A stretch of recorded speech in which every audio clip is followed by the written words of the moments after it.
Hi guys, I am Saumya from stock से। चलो बिना किसी देरी से स्टार्ट करते हैं आज का पहला news. Finance minister Nirmala Sitharaman ने आज लोकसभा में न्यू इनकम टैक्स बिल पेश कर चुके हैं। ये 622 पेज की लेजिस्लेशन पुराने इनकम टैक्स एक्ट 1961 को रिप्लेस करके इनकम टैक्स एक्ट 2025 लाने की तैयारी में है, जिसमें अप्रैल 2026 से लागू हो सकता है। इसी के साथ अगर हम अदानी पावर के बारे में बात करें तो कर्नाटक गवर्नमेंट ने पावर ट्रांसमिशन के प्राइवेट फार्म्स को खोलने का फैसला किया है, जिससे अदानी पावर जैसे कंपनियों के लिए अपॉर्चुनिटीज बनेंगे। ये मूव एफिशिएंसी, कंपटीशन और इंफ्रास्ट्रक्चर डेवलपमेंट को बढ़ावा देंगे। प्राइवेट पार्टिसिपेशन से पावर डिस्ट्रीब्यूशन नेटवर्क को मेजर मॉडर्नाइजेशन और एक्सपेंशन का फायदा मिलेगा। एक्सपर्ट का मानना यह है कि इस स्टेप से इन्वेस्टमेंट और पावर रिलायबिलिटी में इंप्रूवमेंट होगा, जिससे बिजनेस और कंज्यूमर दोनों को बेनिफिट मिलेगा। इसी के साथ अगर हम नेक्स्ट न्यूज के बारे में बात करें तो एक्सपर्ट का मानना यह है कि फरवरी में सीपीआई इन्फ्लेशन और भी सॉफ्टन हो सकता है, जिससे आरबीआई का रेट कट का केस मजबूत हो सकता है।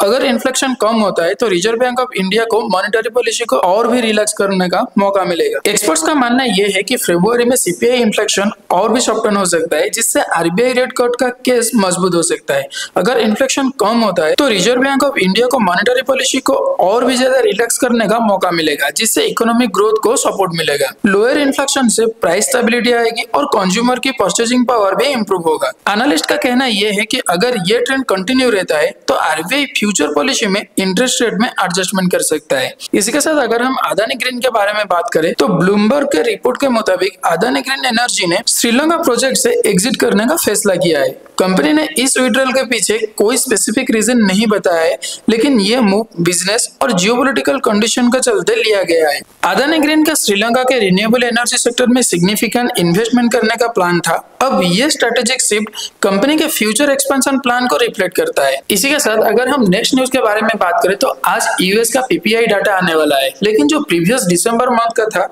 वो 0.2% एमओएम बढ़ा था, जो कि 0.3% के अनुमान से कम था और नवंबर के 0.4% के हाई से भी नीचे रहा था।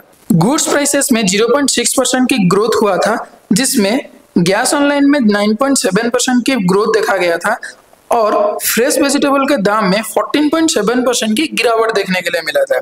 सर्विस सेक्टर फ्लैट रहा था क्योंकि ट्रांसपोर्टेशन और वेयरहाउसिंग से 2.2% की ट्रेड और अन्य सर्विसेज में डिक्लाइन को ऑफसेट किया था। एनुअल बेसिस पर पीपीआई 3.3% बढ़ा है, जबकि कोर पीपीआई अनचेंज रहा और एनुअल ग्रोथ में 3.5% की ग्रोथ भी देखने के लिए मिला है। इसी के साथ अगर हम एल&टी के चेयरमैन के कुछ स्टेटमेंट के बारे में बात करें तो उसके चेयरमैन ने रिटर्न टू ऑफिस पॉलिसीज पर एक बड़ा स्टेटमेंट दिया है, जिसमें जॉब माइग्रेशन और वर्कप्लेस कल्चर पर चर्चा तेज हो गई है। उन्होंने कहा है कि वर्क फ्रॉम होम के बाद अब एम्प्लॉइज को ऑफिस बुलाना कई कंपनीज के लिए एक चैलेंज बन गया है। पैंडेमिक के बाद ट्रेडिशनल वर्क डायनामिक शिफ्ट हो चुके हैं और कई एम्प्लॉइज अब फ्लेक्सिबिलिटी प्रीफर करते हैं, लेकिन बिजनेस आर्ग्यू कर रहे हैं कि इन ऑफिस कोलैबोरेशन प्रोडक्टिविटी और इनोवेशन को और भी ज्यादा बूस्ट करते हैं।